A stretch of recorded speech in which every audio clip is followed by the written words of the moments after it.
Imagine for a moment that you've just landed a gig as a guest entertainer on a cruise ship. You're there for a short run of a few weeks, and you're excited to be on board.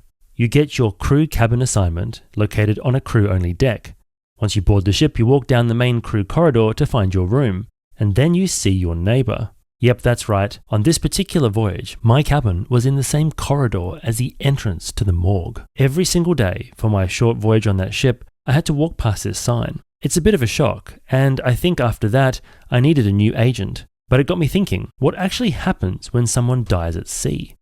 I'm Chris Frame, the maritime historian, and today we're going to have a look at what happens when someone dies on a cruise ship. A little bit of a dark topic, but one that's interesting as the practices have changed a lot over time. In the days of old, before commercial refrigeration, storing of a body for a long voyage was incredibly challenging. So, burial at sea was a common custom. The deceased person would be respectfully buried in a sewn sailcloth, weighed down to ensure that they sank. A service would often be held right on the top deck of the ship. Today, things are much different. There is a well-established policy for handling a death at sea on board a cruise ship. Nearly all deaths are due to pre-existing medical conditions or an unexpected medical emergency. When you consider that tens of millions of people cruise annually, the number of deaths is actually quite small. But with over 200 deaths per year and only 300 cruise ships in operation, it's something that most ships will have to deal with at some point. The first thing to know is that modern cruise ships have a well-equipped hospital and a full team of doctors, nurses and other medical professionals to look after you when you're on board. But in the event of a death, specially trained medical personnel will respectfully move the body to the ship's morgue or mortuary. Cruise ships are required to carry a supply of body bags for this process, to allow for the respectful movement of the deceased person through the ship. The morgue on the ship that I mentioned was located directly below the medical centre. The location can change depending on the ship, but contrary to any rumours that you may have read online, the mortuary chambers or refrigerators are purposefully designed for this use and are never ever used to store food or any other items. When a death occurs, the cruise line will notify other passengers on the same reservation and may notify the next of kin using the emergency contact details provided at check-in. This video was brought to you by me and my new book, The Evolution of the Passenger Ship. In The Evolution of the Passenger Ship, we bring years of research together to create a book that takes you on a journey from the dawn of passenger shipping right the way through to the modern cruise behemoths that we see today. The Evolution of the Passenger Ship is available at all good bookshops, and if you purchase a copy, you help us, which helps support the channel. Thanks so much, and now back to the video. On many cruises, there will be religious leaders on board who can provide support to family and friends. The body of the deceased will generally be moved from the ship at the first suitable port. On short cruises with tender calls or island hopping, the body may remain on board the ship until it returns to its home port. But on longer voyages, such as a world cruise, a suitable port will be selected for disembarkation and repatriation.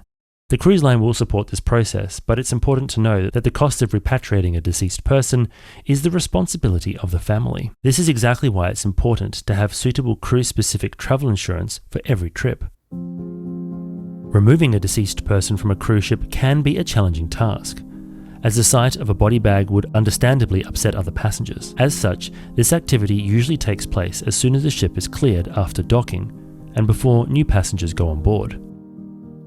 If the deceased person is travelling with friends or family, they'll usually disembark at the same time and fly home with the body. In many cases, when the body leaves the ship, authorities on land will require a medical examination and may require an autopsy. This is usually undertaken by the country where the body is disembarked, but may be required by authorities in the country where the ship was visiting. The global nature of cruising means that there are many ways that this may be handled. So while none of us want to think about something this unpleasant happening on our cruise, the key takeaways are that cruise ships have morgues and mortuaries and policies in place to handle deaths at sea. The process will differ slightly between cruise lines, but all are undertaken with the utmost respect for the deceased person and their family. The expense of repatriation is carried by the passenger, not the cruise line, so travel insurance is an absolute must when you're going on a cruise.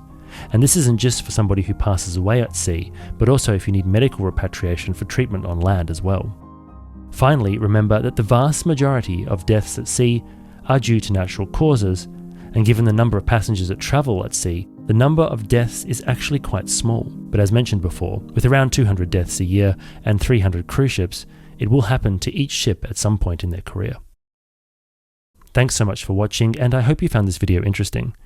If you'd like to see more ship history and cruise line content, please make sure you subscribe.